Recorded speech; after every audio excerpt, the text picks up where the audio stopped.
This is Optimal Health Daily, episode 2018. Stop looking for fitness motivation and do these 6 things instead. Part 1 by Christian Finn of MuscleEvo.net. And I'm your narrator, Dr. Neal. Hey there, happy middle of the week Wednesday, and welcome to another edition of Optimal Health Daily, where I read some of the best blogs covering health and fitness, just like an audiobook, and always with a bit of my commentary at the end. Now today is Wednesday, and like I do every Wednesday, I like to share a little bit of inspiration with you. So here we go. Quote, "Life, even in the hardest of times, is full of moments to savor. They will not come this way again. Not in this way." Paula Reinhardt. Now, today's post is a bit longer than what I typically narrate, so whenever that happens, I read the first half today and finish up the rest for you tomorrow. Now, I also want to mention, today's author is going to start by talking about how motivational quotes may not always help you achieve your goals. And it's so funny because today's Wednesday, and I just shared with you an inspirational quote. Now, is today's author Christian saying that motivational quotes never help? No. Is Christian saying that they don't have value? No. So in the beginning of this blog that I'm about to read to you, it's going to sound like the author is completely dissing, if you will, the fact that I provide inspirational quotes to you. But it's not about that. Instead, what you're going to hear is that this inspiration can be motivating, but it just may not last. But I'll let you hear that from Christian directly. So with that, let's get right to part 1 as we optimize your life. Stop looking for fitness motivation and do these 6 things instead. Part 1 by Christian Finn of MuscleEvo.net.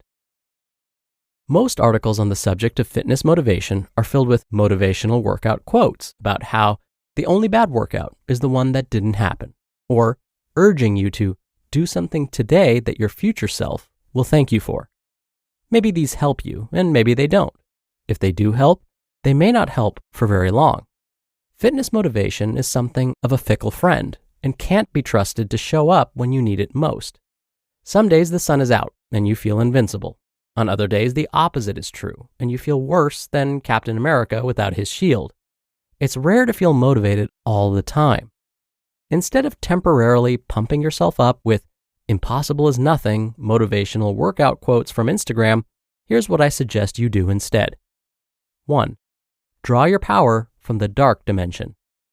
A while back, I was having one of those get out of your comfort zone moments, and given that I am deathly afraid of heights, decided it would be a good idea to rappel down the side of what is apparently the tallest permanent abyssal tower in the world.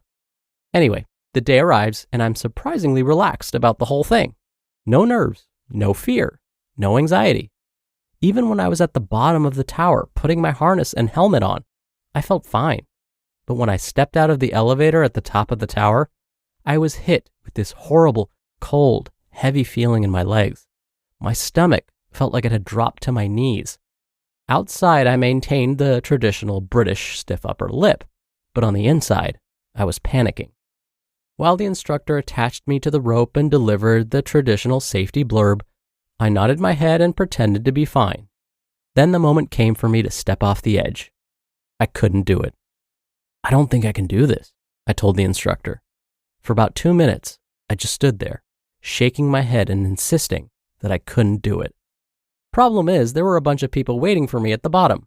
I was embarrassed at the thought of having to tell them that I'd bottled out, angry at myself for deciding to rappel down a 400-foot tower in the first place, and frustrated at the instructor for not coming up with some magic words that would get me moving.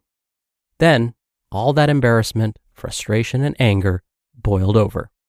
I took hold of the rope, leaned back, and began to make my way down the side of the tower. At which point the instructor told me to stop while he tried to take a picture and smile, which I really didn't want to do. So why am I telling you this? With all the Fitspo or Fitspirational quotes floating around these days, it's easy to think there's something seriously amiss if you're not waking up every day brimming with uplifting positiveness. But there isn't. Embarrassment, anger, frustration, all of those feelings can be harnessed to get and keep you moving along the path to physical greatness. So don't worry if you're not always thinking warm, positive, happy thoughts about getting in shape. As far as I'm concerned, There's nothing wrong with drawing your power from the dark dimension. Sometimes the so-called negative emotions can be just as useful as the positive ones. 2. Strengthen your discipline muscle. I have ups and downs, and times when I don't feel like doing what I know I need to do. However, I still get the job done most of the time. That's because I have something that's far more important than fitness motivation: discipline. When you have the discipline, the fact that you don't feel motivated to do something doesn't stop you from actually doing it.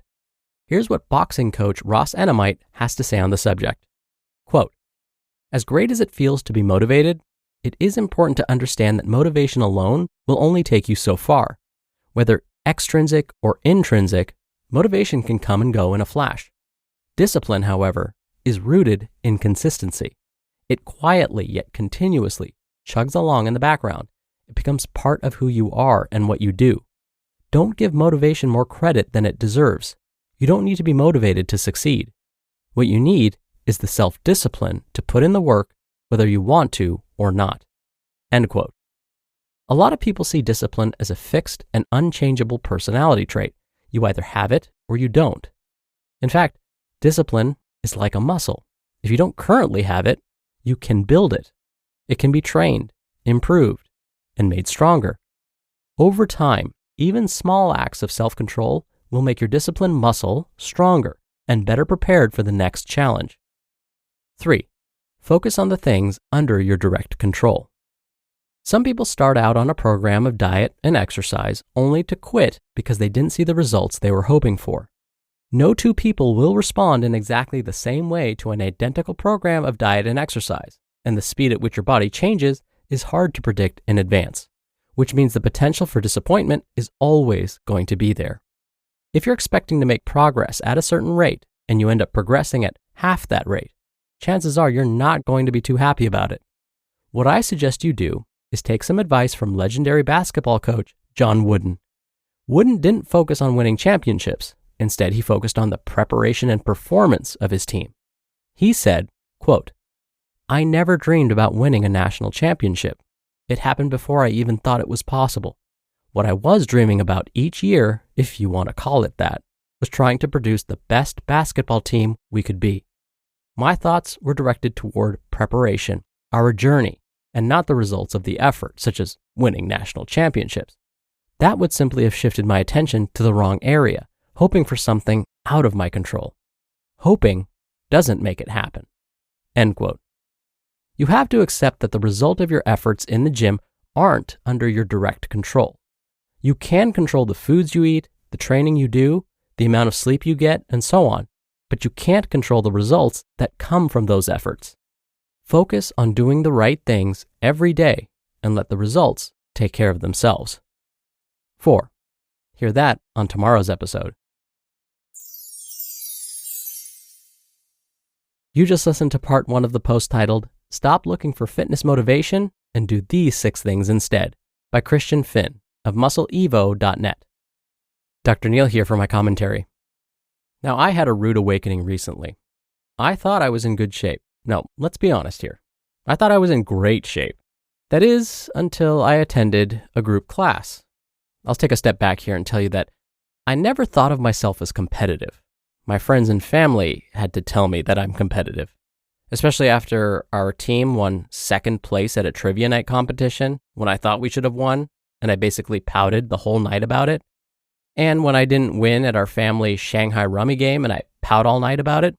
Anywho, I attended a group fitness class, and that day we were doing 4 workouts in one, and they were timing each of us to see how long it would take each of us to finish. In my head, I was like, I got this. I've done all of these workouts before. I should come in at least the top 3. Do you want to know where I finished when compared to the other 16 people attending class that day? Dead last. Yes, you heard right. Not second, not 10th, 16th place out of a total of 16 places. And it wasn't even close. I finished a full minute after the 15th place finisher. Talk about a hit to the ego. I was super upset at myself. Talk about pouting. There was a moment, a very brief moment, where I thought to myself, why do I even bother training at all? Look, I scored dead last even after years of training, and I'm a personal trainer. I should just quit. Those feelings lasted about 10 minutes. I had my moment in the dark dimension, as today's author Christian said, and then quickly pulled myself out of it. Instead, I told myself, well, I know where my weaknesses are now. I have more direction about where and what I should improve. So I showed up for the next group class. It wasn't easy. I had to sort of convince myself to do it. But luckily the workout was different. So I couldn't compare apples to apples. But that day, I lifted the second heaviest amount of weight of the 16 that attended. I didn't lift the heaviest, but I was okay with that. This time at least. All right, thank you so much for listening. Don't forget, we're going to finish up the rest of this post tomorrow, so I'll see you there where your optimal life awaits.